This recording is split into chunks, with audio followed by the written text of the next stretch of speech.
মধ্যরাতের আগুনে পুড়ে ছাই মিরপুর ৬ নম্বরের বাটার শোরুম।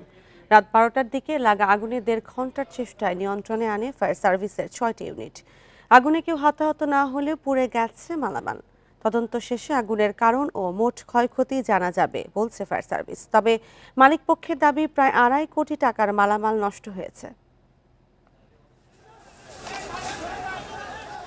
রোববার মধ্যরাতে মিরপুর ৬ নম্বরে অবস্থিত বাটার শোরুমে আগুন লাগে। প্রশিকা মোড়ে দোতলা ভবনের নিচতলায় বাটার শোরুম পুড়ে ছাই হয় আগুনে। এলাকাবাসী জানান, রাত ১২টার দিকে শোরুমের ভেতর থেকে ধোঁয়া বের হতে দেখে ভবন মালিক ও ফায়ার সার্ভিসকে খবর দেন তারা। ক্লোজিং করে বাসায় যাচ্ছিলাম, তখন শোরুমের যে ব্যানার থেকে হালকা ধোঁয়া বেরোতে ছিল। তো ওই অবস্থায় কিছু লোক জড়ো ছিল, ওই তাৎক্ষণিক ফায়ার সার্ভিসকে ফোন দিছে। প্রথমে করলো, ওই একটা সিলিং ভাঙলো, ভেঙে দেখে ওইখানে কিছু নাই। পরে 2টা তালা ভাঙলো, ভেঙে ভিতরে ঢুকে দেখে অনেক খারাপ অবস্থা, ধোঁয়ায় একদম ভর্তি।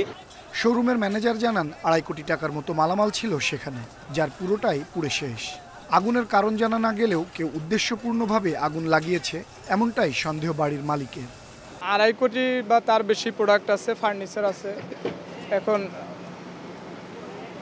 তো সবই শেষ। বুঝতে পারতেছেন এটা কিভাবে লাগছে, কেউ লাগাইছে, কারণ আমাদের একটু ঝামেলা আছে। খবর পেয়ে একে একে ঘটনাস্থলে আসে ফায়ার সার্ভিসের ৬টি ইউনিট। ১.৫ ঘন্টার চেষ্টায় রাত ১টা ৩৫ আগুন নিয়ন্ত্রণে আসে। ফায়ার সার্ভিস বলছে, বৈদ্যুতিক শর্ট সার্কিট থেকে আগুনের সূত্রপাত হয়ে থাকতে পারে। গুদামটা অনেক ভিতরে, যে এটা ভিতরে যাওয়া খুবই সরু রাস্তা ছিল, যার কারণে আগুনটা আমাদের নিভাতে একটু ব্যাগ পেতে হচ্ছিল।